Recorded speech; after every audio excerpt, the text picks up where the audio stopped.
te kan tira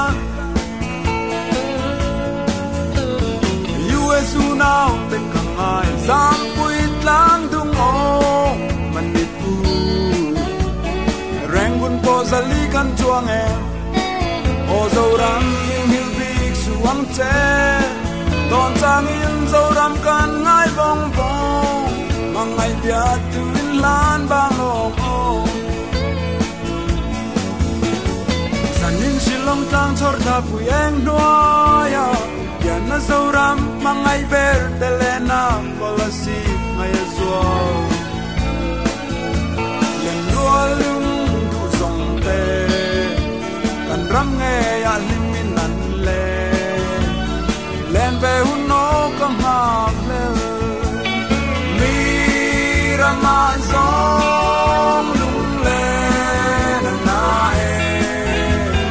Lamang lau let kan noa me Array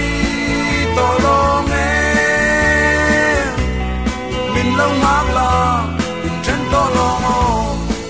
O dâu ram min hil big suang che Don chang in dâu ram kan ngai bong bong Mangai bia tu lan bang long o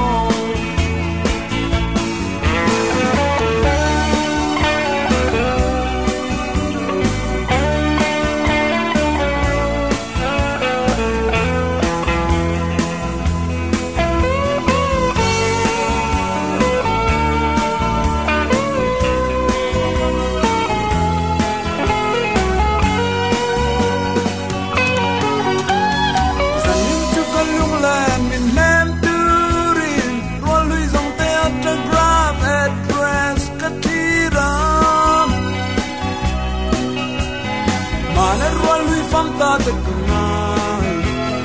Sang lui zai bi fam ta te ka don chang in loi khi pui kan nu le tri O zo ram min hiu big suang che